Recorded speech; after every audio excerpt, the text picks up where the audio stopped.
Hello my name is Arnav and welcome back to a brand new video. आज की इस video में हम बात करने वाले हैं एशियन पेंट्स के बारे में। आज से कुछ महीनों पहले ये कंपनी अपने ऑल टाइम हाई से 40% नीचे और फिलहाल में ये कंपनी अपने ऑल टाइम हाई से 28% नीचे में ट्रेड करते हुए देखने को मिल रही है। ऐसे सिचुएशन में आप में से बहुत सारे लोगों के मन में एक क्वेश्चन आ सकता है, क्या अभी पे हमें एशियन पेंट्स को खरीदने के बारे में सोचना चाहिए या फिर नहीं। देखो दोस्त, आज की इस वीडियो में हम एशियन पेंट्स के वैल्यूएशन, फंडामेंटल्स और बिजनेस के बारे में बात करने वाले हैं। लेकिन आगे बढ़ने से पहले एक डिस्क्लेमर देता हूं, ये वीडियो किसी भी तरीके से बाई एंड सेल की रिकमेंडेशन नहीं है। मैं कोई सेबी रजिस्टर्ड इन्वेस्टमेंट एडवाइजर या फिर रिसर्च एनालिस्ट नहीं हूं। ये वीडियो मेरा पॉइंट ऑफ व्यू है एशियन पेंट्स पे। अगर आप सिर्फ इस वीडियो को देख के आप कोई भी एशियन पेंट्स में बाई या सेल की पोजीशन बनाते हैं तो उस पर जो भी प्रॉफिट या लॉस होगा उसकी जिम्मेदारी सिर्फ और सिर्फ आपकी है। देखिए, जब मैं एशियन पेंट्स को पढ़ रहा था तो उस समय पे मैं कुछ सोशल मीडिया साइट्स पे भी जा रहा था ताकि मैं लोगों के व्यू को देख पाऊं।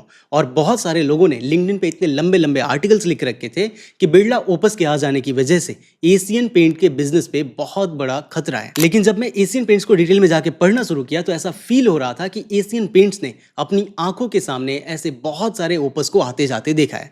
तो मुझे ऐसा लग रहा है कि इस बार एक और ओपस के आ जाने की वजह से एशियन पेंट को कोई भी खतरा नहीं है। अब मैं ये बात इतनी कन्विक्शन से कैसे बोल रहा हूं, उस चीज को अगर आप समझना चाहते हैं तो आपको मेरे साथ समय में पीछे जाना पड़ेगा। वर्ल्ड वॉर 2 के टाइम या फिर उससे भी पहले सन 1800 से हम इस कहानी की शुरुआत करते हैं। देखिए, सन 1800 से इस कहानी की मैं शुरुआत इसलिए कर रहा हूं ताकि मैं आपको एक ग्लोबल पेंट की इंडस्ट्री की जो जर्नी रही है उसको समझा पाऊं और इसके बीच में एशियन पेंट 1942 से कैसे चिप इन कर गया, हम उस पूरी बात को समझेंगे सो दैट आपको इसकी ग्रेविटी समझ में आएगी और यह भी समझ में आएगा कि एशियन पेंट की फाउंडेशन कितनी मजबूत है। सन 1800 से पहले पेंट को एक लोकल आर्ट माना जाता था और उस समय पे लोग लाइम, क्ले, नेचुरल डाइज और ऑयल से मिला के घरों और मूर्तियों को पेंट किया करते थे। अगर आप सच में हिस्ट्री में पीछे जाना चाहते हैं तो यहाँ पे जो आपको पेज दिख रहा है ना, आप इस वीडियो को पॉज करके पढ़ भी सकते हैं। तो पहले पेंट की शुरुआत ऐसे हुई, उसके बाद से इजिप्शियंस आए। तो हम हिस्ट्री में बहुत पीछे नहीं जाएंगे, उससे क्या होगी कि ये जो वीडियो है ना ये अननेसेसरली बहुत लंबी हो जाएगी। सो मैं कहानी को थोड़ा सा फास्ट फॉरवर्ड करने वाला हूं। तो सन 1800 के पहले की आपको कहानी समझ में आई। फिर आया सन 1800 में इंडस्ट्रियल रेवोल्यूशन और इस इंडस्ट्रियल रेवोल्यूशन में जो केमिकल इंडस्ट्री थी वहां पे हमें एक बूम देखने को मिला और इस समय पे ही हमें सिंथेटिक पिगमेंट जैसे कि जिंक ऑक्साइड और टाइटेनियम डाइऑक्साइड डिस्कवर किए गए। अब ये जो इंडस्ट्रियल रेवोल्यूशन है ना, इस चीज को हम पेंट से अगर आप थोड़ा सा और अटैच करके देखेंगे तो पेंट को बनाने के लिए आपको पिगमेंट्स, डाई, रेजिन और सॉल्वेंट्स चाहिए। और ये सब यूरोप में जब इंडस्ट्रियल रेवोल्यूशन हुआ तो सन 1800 में इस इंडस्ट्रियल रेवोल्यूशन के बाद लार्ज स्केल पे ये सारी चीजें प्रोड्यूस होने लगी। उस टाइम पे अगर आप बात करेंगे तो जर्मनी और यूके वर्ल्ड लीडर्स थे केमिकल वाले सेक्टर में। यूएस भी बूम कर रहा था लेकिन जो उनका फोकस था वो उस समय पे उनकी तरफ हाउसिंग और इंडस्ट्रियल बूम चल रहा था, तो इस वजह से उनका फोकस काफी डोमेस्टिक था। फिर 1902 में शालीमार पेंट्स ने इंडिया में कैलकाटा में पहली पेंट की मैन्युफैक्चरिंग की फैक्ट्री डाली। फिर हुआ वर्ल्ड वॉर 2 और वर्ल्ड वॉर 2 के बाद से इंपोर्ट्स कंप्लीटली बंद हो गए। इंपोर्ट्स के बंद हो जाने की वजह से जो लोकल प्लेयर्स थे जैसे कि एशियन पेंट्स था, ऐसी कंपनीज को एक बहुत अच्छी अपॉर्चुनिटीज मिली और बहुत सारे छोटे छोटे एंटरप्रेन्योर्स छोटी छोटी मैन्युफैक्चरिंग की फैसिलिटीज डालने लगे। लेकिन इंपोर्ट बंद होने के बाद भी कुछ विदेशी कंपनीज ने ही कुछ सालों तक और इंडिया के पेंट मार्केट को रूल किया। अगर आप इन कंपनीज को नाम के हिसाब से जानना चाहते हो तो इनमें एक कंपनी थी गुडलेस वॉल, जिसको आज के दिन पे आप नेरोलैक के नाम से जानते हैं। दूसरी थी आईसीआई इंपीरियल केमिकल इंडस्ट्री, जो कि एक यूके बेस्ड ब्रांड है। इसके अलावा उस समय पे था ब्रिटिश पेंट, जो कि आज के दिन पे आप बर्जर पेंट्स के नाम से जानते हैं। इसके अलावा जेंसन एंड निकलसन और ब्लेंडल एंड एओमिट थे। अगर मैंने किसी का नाम गलत प्रोनाउंस किया होगा, आई एम ट्रूली सॉरी, आप उस चीज को सही कर लेना। बट बॉटम लाइन ये है कि ये वो 5 मेजर कंपनीज थी जो उस समय पे इंडिया के पूरे मार्केट को डोमिनेट कर रही थी। लगे हाथ कुछ और चीजों को मैं आपके सामने क्लियर करना चाहूंगा। ये जो आईसीआई कंपनी है ना, जो कि एक यूके बेस्ड पेंट वाली कंपनी थी, ये एक समय पे इंडिया में इनका बहुत बड़ा नाम था। फिर 2008 में एजको नोबल ने इनके पूरे बिजनेस को अक्वायर कर लिया। इसके अलावा जो जेंसन एंड निकलसन थे ना, ये भी एक ब्रिटिश ओरिजिन के ब्रांड की ही कंपनी थी और इनके पूरे बिजनेस को 1980 में बर्जर पेंट्स ने अक्वायर कर लिया। अगर आप इस पूरे पेंट की इंडस्ट्री को थोड़ा सा और कुरेद के हिस्ट्री को पढ़ने की कोशिश करेंगे तो वहां पे आपको देखने को मिलेगा कि छोटे छोटे डोमेस्टिक प्लेयर्स के आ जाने के बाद भी जो हमारे पास ब्रिटिश वाली कंपनीज थी, उन लोगों ने इस वजह से रूल किया क्योंकि उन लोगों के पास बेटर रिसर्च एंड डेवलपमेंट की टीम थी, बेटर टेक्नोलॉजी थी, बेटर डिस्ट्रीब्यूशन था एंड ऑल्सो उस समय पे लोग विदेशी कंपनीज के प्रोडक्ट्स को सुपीरियर मानते थे। अनफॉर्चुनेटली आज की डेट में भी इंडिया के लोग इंडिया की कंपनीज को विदेशी कंपनीज के मुकाबले इंफीरियर समझते हैं। शायद एक दिन आएगा जब हम लोग इस चीज को और गहराई से समझेंगे और अपने देश में जो कंपनीज हैं, जो ब्रांड्स हैं, उनको और ज्यादा वैल्यू देना शुरू करेंगे। हम कहानी में वापस आते हैं और वापस एशियन पेंट्स पे फोकस करते हैं। तो 1942 में एशियन पेंट्स की शुरुआत हुई। मुंबई से 4 दोस्तों ने मिलकर इस कंपनी की शुरुआत की और जो इनकी इनिशियल स्ट्रैटेजी थी वो बहुत ही सिंपल थी। हम छोटे छोटे पेंट के डब्बे बनाएंगे और जो लोअर एंड मिडिल क्लास के लोग हैं उन लोगों को टारगेट करेंगे। इवन आज की डेट तक अगर आप देखेंगे तो कोई भी पेंट की नई कंपनी आती है, एग्जाम्पल के तौर पे इंडिगो पेंट्स की अगर आप हिस्ट्री को पढ़ेंगे जिस तरीके से मैंने पढ़ा, तो उसके जो फाउंडर हैं उन्होंने कई बार मेंशन किया है कि हम लोगों ने इंडिया के rural parts tier 3 and 4 cities को टारगेट करना शुरू किया क्योंकि हमें पता था कि वहां पे अपने एक नए ब्रांड को जमाना is far easier when compare to tier 1 and tier 2 cities. 1942 से 1960 आते आते एशियन पेंट्स इंडस्ट्री लीडर बन गई और इवन अगर आप आज तक के भी डेट की बात करेंगे तो ये कंपनी 1960 से लेके आज तक मार्केट लीडर ही है। सो अगर आप जर्नी को थोड़ा सा और डिटेल में देखते हैं तो 1947 से लेके 1991 में अगर आप बात करेंगे तो इंडिया में लाइसेंस राज चलता था। यानी कि अगर आपको कुछ भी करना है, कितना आपको प्रोडक्शन करना है, कोई भी काम स्टार्ट करना है, तो हर एक छोटी छोटी काम के लिए आपको गवर्नमेंट से अप्रूवल्स लेने पड़ते थे, लाइसेंसेस लेने पड़ते थे। फिर आया 1991 का इकोनॉमिक क्राइसिस और इस क्राइसिस से बचने के लिए इंडिया को कुछ स्ट्रैटेजिक इकोनॉमिक रिफॉर्म्स करने पड़े। अगर आप में से किसी को आइडिया नहीं है 1991 का इकोनॉमिक क्राइसिस क्या था तो मैं एक बार क्विकली आपको बता देता हूं। तो 1991 में अगर आप बात करेंगे तो इंडिया का जो फिजिकल डेफिसिट था वो एक क्रेजी लेवल पे चला गया था। 1980 में इंडियन गवर्नमेंट ने डेवलपमेंट एंड सब्सिडीज पे बहुत सारा खर्चा किया और जो टैक्स का कलेक्शन इंडियन गवर्नमेंट ने एक्सपेक्ट किया वो टैक्स का कलेक्शन हमें होते हुए देखने को नहीं मिला, जिसकी वजह से उस समय पे जो हमारा फिजिकल डेफिसिट था वो जीडीपी के 8% के भी ऊपर चला गया था। दूसरी उस समय की जो सबसे बड़ी प्रॉब्लम थी वो ये थी कि जो हमारा इंपोर्ट था वो हमारे एक्सपोर्ट से कहीं ज्यादा था। उस समय पे हम लोग डिफेंस, ऑयल या फिर मशीनरीज एक्सेट्रा हम इंपोर्ट करते थे, बाकी हमारे पास जो एक्सपोर्ट करने वाली चीजें थी वो बहुत ही कम थी, जिसकी वजह से जो हमारा ट्रेड डेफिसिट था वो लगातार ऊपर जा रहा था। इसके अलावा 1990-91 में ही गल्फ वॉर हो गया जिसमें इराक और कुवैत आपस में लड़ गए, जिसकी वजह से जो ऑयल के प्राइसेस थे वो स्काई रॉकेट हो गए, जिसकी वजह से भी हमें एक इम्पैक्ट, एक हिट आते हुए देखने को मिल गया। इसके अलावा जो हमारे पास फॉरेन डेट का प्रेशर था वो भी लगातार बढ़ता चला जा रहा था। तो जो इंडिया में 1980 में जो डेवलपमेंट्स हुए या फिर सब्सिडीज दी गई उसके लिए इंडिया ने बहुत सारे फॉरेन लोन्स लिए और 1991 तक की अगर आप बात करेंगे तो इंडिया का जो फॉरेन डेट था वो 70 बिलियन यूएस डॉलर्स के ऊपर चला गया था। अगर आप आज की डेट में बात करेंगे ना तो ये जो उस समय पे 70 बिलियन यूएस डॉलर्स का डेट था वो आज की डेट में 160 से 162 बिलियन यूएस डॉलर्स का बनता है। फिर मई 1991 में इंडिया के पास सिर्फ 1.2 बिलियन यूएस डॉलर्स का ही फॉरेक्स रिजर्व बचा था, जो कि मुश्किल से 2-3 सप्ताह चलता, जिसकी वजह से इंडिया को जुलाई 1991 में आईएमएफ और वर्ल्ड बैंक के पास जाना पड़ा लोन मांगने के लिए। इस समय पे इंडिया में पॉलिटिकल इनस्टेबिलिटी कितनी थी उस चीज को आप इस बात से समझ सकते हैं कि 1989 से 1991 के बीच में इंडिया में 3 प्राइम मिनिस्टर बदले। पहले थे राजीव गांधी, फिर आए वीपी सिंह और फिर आए चंद्रशेखर जी। सो इन सारे कियोस के बीच में आईएमएफ और वर्ल्ड बैंक ने बोला कि आपको लोन तभी मिलेगा जब आप इकोनॉमिक रिफॉर्म्स करोगे। और उस इकोनॉमिक रिफॉर्म्स को सिंपल लैंग्वेज में आप यूं समझ सकते हैं दोस्त कि उस समय पे लाइसेंस राज इस लेवल का था और जो रिस्ट्रिक्शंस थे वो इस लेवल के थे कि किसी विदेशी कंपनी का इंडिया में बिजनेस करना ऑलमोस्ट इम्पॉसिबल था। फिर उस टाइम के prime minister P V Narasimha Rao ji और finance minister doctor Manmohan Singh ji ने मिलकर कुछ इकोनॉमिक रिफॉर्म्स किए, जिसकी वजह से इंडिया उस क्राइसिस से बाहर निकला। इसके बाद से ही अगर आप देखेंगे ना तो 1991 के रिफॉर्म्स के बाद ही एस्को नोबेल, पीपीजी, बीएसएफ और निपॉन पेंट्स जैसी कंपनीज को इंडिया में एंट्री मिली। सो मैं आपसे इस बात पे बस ध्यान देने के लिए बोलूंगा दोस्त कि आप इस बात को ध्यान में रखना।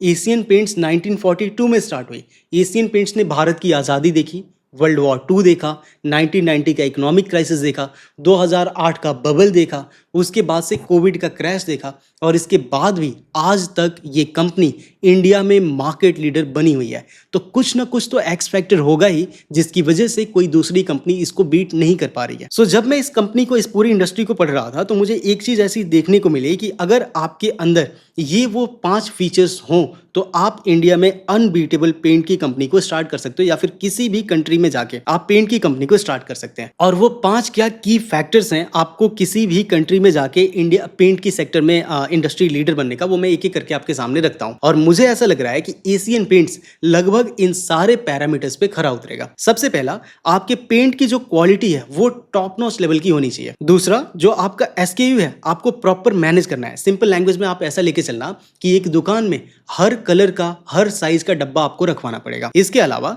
आपको इन्वेंट्री को ठीक तरीके से मैनेज करना पड़ेगा। अगर आपकी इन्वेंट्री ज्यादा हुई तो उस समय पे हो सकता है कि आपका बहुत ज्यादा पैसा इन्वेंट्री में फंसा रहेगा, और अगर इन्वेंट्री कम हो गई तो हो सकता है दुकान पे ग्राहक आए और वहां से वो खाली हाथ वापस लौट जाए, जो कि लगभग वर्स्ट है। और इसके अलावा आपको किसी तरीके से कंप्यूटर कलर मिक्सिंग की फैसिलिटी लगभग सारे दुकानों में अवेलेबल करवानी पड़ेगी, क्योंकि आज के दिन पे लोग एक शेड लेके जाते हैं और बोलते हैं मुझे डिट्टो इस शेड की ही कलर चाहिए। तो आपको हर जगह पे टिंटिंग मशीन्स अवेलेबल करवाने पड़ेंगे। इसके अलावा you will have to have a very good brand image.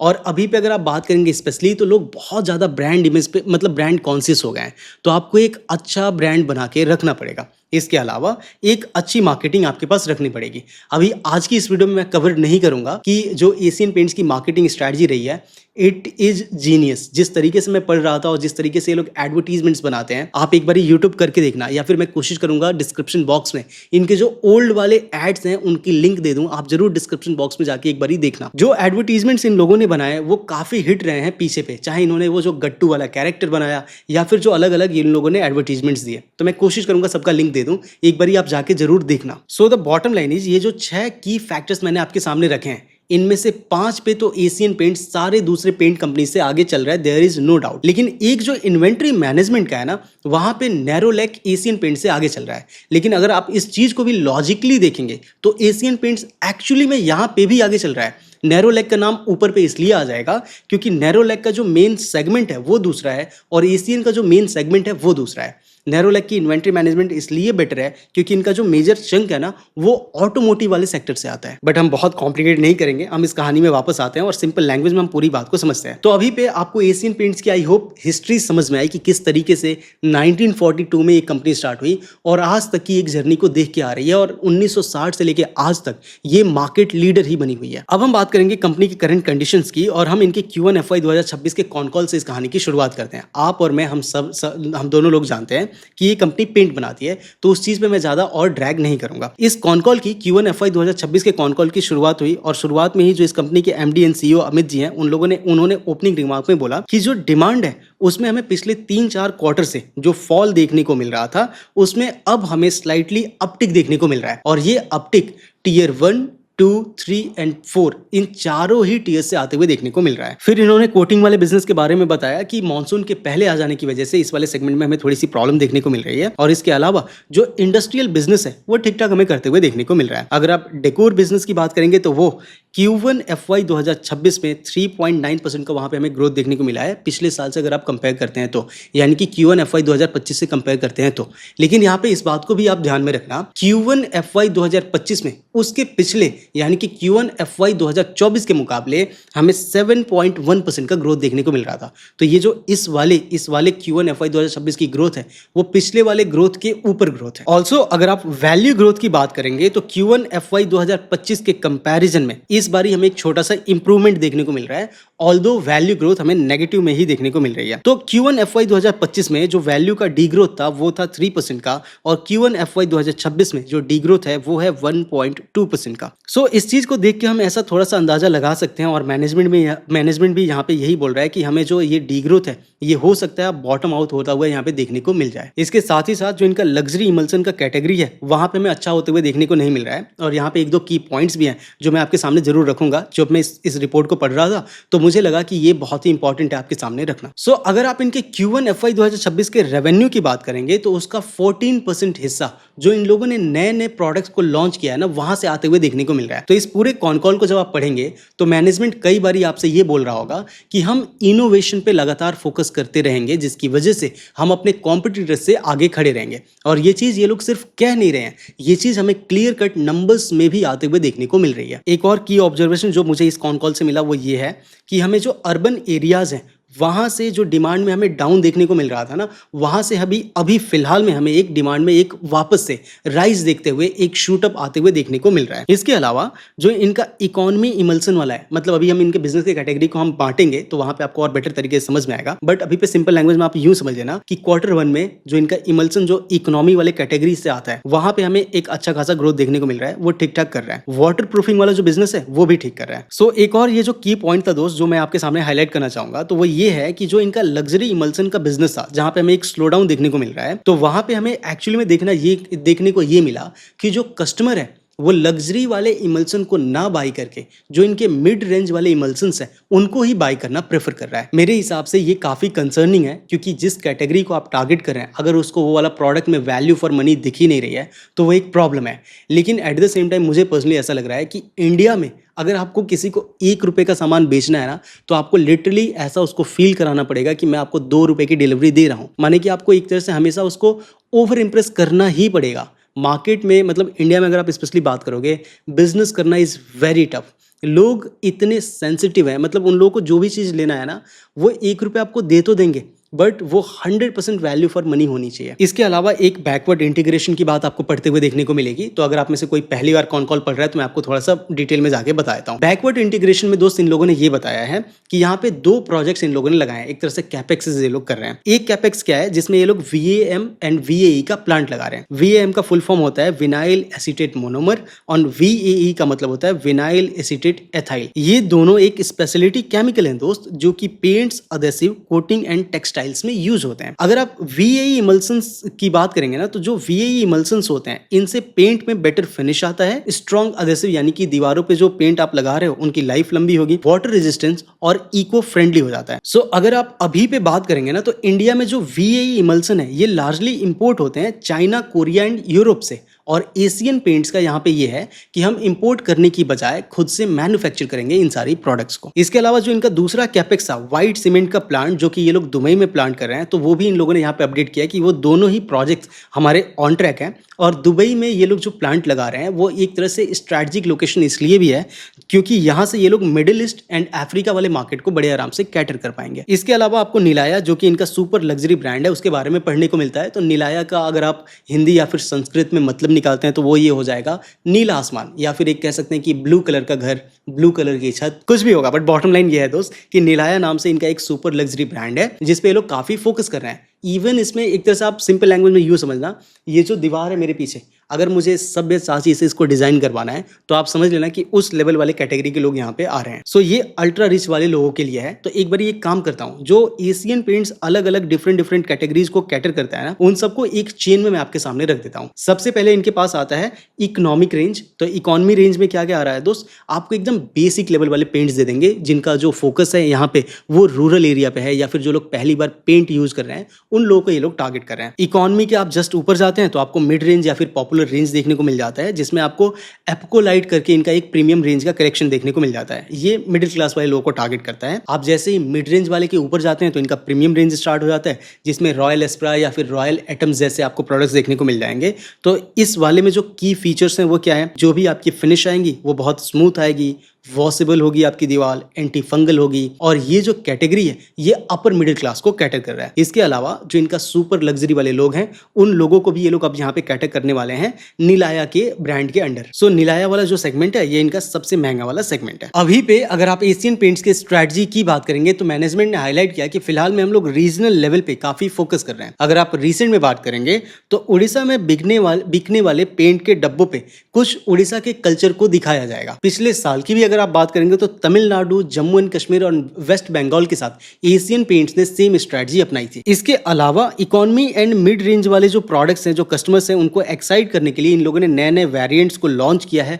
और क्वालिटी में भी इंप्रूवमेंट लगातार लेके आ रहे हैं। अगर हम इनके मिडिल ईस्ट और साउथ एशिया वाले बिजनेस की बात करें तो Q1 FY 2026 में 8.4% का ग्रोथ हमें देखने को मिला INR टर्म में। और कांस्टेंट करेंसी टर्म में हमें 17.5% का ग्रोथ देखने को मिला। एशियन मार्केट में अगर आप बात करेंगे तो श्रीलंका एंड नेपाल में ये लोग काफी अच्छा कर रहे हैं। इनफैक्ट अगर आप नेपाल की बात करेंगे तो शायद ये लोग वहां के टॉप पेंट वाली कंपनीज में इनका नाम आ जाएगा। अगर हम इनके इंडस्ट्रियल बिजनेस के बारे में बात करें तो वो ठीक ठाक ही हमें देखने को मिल रहा है, लेकिन वहां पे अभी मार्जिन में हमें प्रेशर देखने को मिल रहा है। और मार्जिन में प्रेशर क्यों देखने को मिल रहा है? क्योंकि कंपटीशन अभी भी फिलहाल में काफी इंटेंस हो गया है। लास्ट ईयर अगर आप पीबीटी मार्जिन के बारे में बात करेंगे तो वो था 19.2% का, और इस साल में जो हमारा पीबीटी मार्जिन है वो है 16.9% का। ओवरऑल अगर आप पूरे फाइनेंशियल्स को समराइज करेंगे तो सेल्स हमें फ्लैट देखने को मिला, ग्रॉस मार्जिन 0.2% का हमें ग्रोथ देखने को मिला अगर आप पिछले साल के Q1 से कंपेयर करते हैं। एंड पीबीडीआईटी मार्जिन्स की आप बात करेंगे तो 0.7% का हमें डिक्लाइन देखने को मिला अगर आप पिछले साल के Q1 से कंपेयर करते हैं। तो अगर हम फ्यूचर आउटलुक की बात करें तो मैनेजमेंट ने क्लियर कट मेंशन किया कि देखो अभी जो कंपटीशन है वो काफी इंटेंस है और आने वाले टाइम में भी काफी इंटेंस रहने वाला है, लेकिन रॉ मटेरियल के प्राइसेस में एट द सेम टाइम हमें थोड़ी सी सॉफ्टनेस देखने को मिल सकती है। इसके अलावा जिस लेवल तक जाके मैं कंपनीज को पढ़ता हूं या फिर फाइनेंशियल एनालिसिस को करता हूं, मुझे एशियन पेंट्स कहीं से खराब नहीं दिख रहा था। इनफैक्ट जितने लोगों को ओपस की वजह से ऐसा लग रहा है कि एशियन का बिजनेस खराब हो जाएगा, मुझे ऐसा लग रहा है कि दोस्त आने वाले टाइम में दोनों ही कंपनीज कमाएंगी। सेम है जैसा जियो आया तो जैसा हुआ ना, अभी फिलहाल में आप बात करेंगे तो जो छोटे प्लेयर्स हैं वो मर जाते हैं, लेकिन मार्केट में जो दिग्गज हैं वो रह जाएंगे और वो आने वाले टाइम में कमाने भी वाले हैं। मैं उम्मीद करता हूं आज की इस वीडियो को देख के आपको एशियन पेंट्स के बारे में काफी कुछ सीखने को मिला। वैसे रात के अभी फिलहाल में 12 से ज्यादा हो रहा है, 12:25 हो रहे हैं। तो अगर आपको इस वीडियो से कुछ सीखने को मिल रहा है, बिना लाइक किए अगर आप जाओगे तो पाप लगेगा गंदा वाला। तो बॉटम लाइन यही है कि प्यार से रिक्वेस्ट कर रहा हूँ, प्लीज अगर आपको ये वीडियो पसंद आए please hit the like and subscribe button, और अगर पॉसिबल हो तो इस चैनल को अपने दोस्तों के साथ या फिर किसी ग्रुप है आपके पास तो आप उस ग्रुप में जरूर शेयर कर देना। Thank you so much for watching this entire video. अगर आप चाहते हैं कि मैं किसी दूसरी कंपनी को कवर करूं अपने इस चैनल पे बहुत ही डिटेल में, do let me know in the comment box. See you in the next video, bye bye.